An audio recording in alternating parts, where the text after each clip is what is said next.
Hi வணக்கம் guys எல்லாருக்கும். நாங்கள் இந்த வீடியோவில் பார்க்க போகிறது புது சிலபஸுக்கும் பழைய சிலபஸுக்குமான ஒரு போராட்டத்தை பற்றி. நிறைய பேருக்கு இந்த ஒரு பிரச்சனை ஒன்று இருக்குது. ரைட், நாம் பழைய சிலபஸை படிக்கலாமா அல்லது படித்தா பிரயோசனம் இல்லையா என்ற பெரிய ஒரு கேள்விக்குறி எல்லா இடத்துலையும் இருக்குது. அந்த கேள்விக்குறிக்கு விடை அளிக்கிற மாதிரி தான் இந்த காணொலி உங்களுக்கு அமைஞ்சிருக்கு. ஸோ நீங்கள் இந்த காணொலியை நீங்கள் பார்க்கல, அதாவது GCOL ஓஎலுக்கான காணொலி. அப்போ ஓஎல்ல நீங்கள் பிளேலிஸ்ட்டில் போயிட்டு பார்த்துக்கொள்ளுங்க. ஓஎல்ல பிளேலிஸ்ட்டில் பார்க்க போகிற பிளேலிஸ்ட் உங்களுக்கு ஓல்டு வெர்சஸ் நியூஸாக இருக்க போகிறேன்.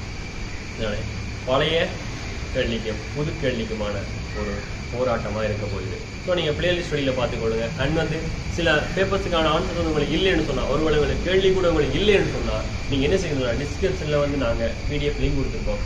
அந்த வீடியோஸை டவுன்லோட் பண்ணி எடுத்து செஞ்சு பார்த்துட்டு நீங்கள் இன்னும் எங்களோட வீடியோ பார்த்தாலும் உங்களுக்கு பூரணமான விளக்கம் கிடைக்கும். அப்போ என்ன செய்றீங்க, ஃபஸ்ட்டுக்கு கேள்வியை ட்ரை பண்ணுங்க. நீங்கள் முயற்சி செஞ்சால் மட்டும்தான் என்ன செய்யலாம், நல்ல ஒரு ரிசல்ட்டை எடுக்க முடியும். ஸோ மறக்காமல் பிளேலிஸ்ட் வழியில் செக் பண்ணி கொடுங்க. அண்ட் உங்களோட ஃப்ரெண்டுக்கும் என்ன செய்றீங்கன்னு சொன்னால் அறிவிப்பு கொடுங்க. இந்த வீடியோ பிடிச்சிருக்குன்னு சொன்னால் மறக்காமல் லைக்கை பண்ணி கொடுங்க. அதோட எங்களோட யூடியூப் சேனலை சப்ஸ்கிரைப் பண்ணி வச்சுக்கொள்ளுங்க. Right, thank you. நாங்கள் பிளேலிஸ்ட் வழியில் போயிட்டு நாங்கள் நியூஸ் லெவல்ஸ் சீரீஸை நாங்கள் பார்த்துக்கொள்வோம்.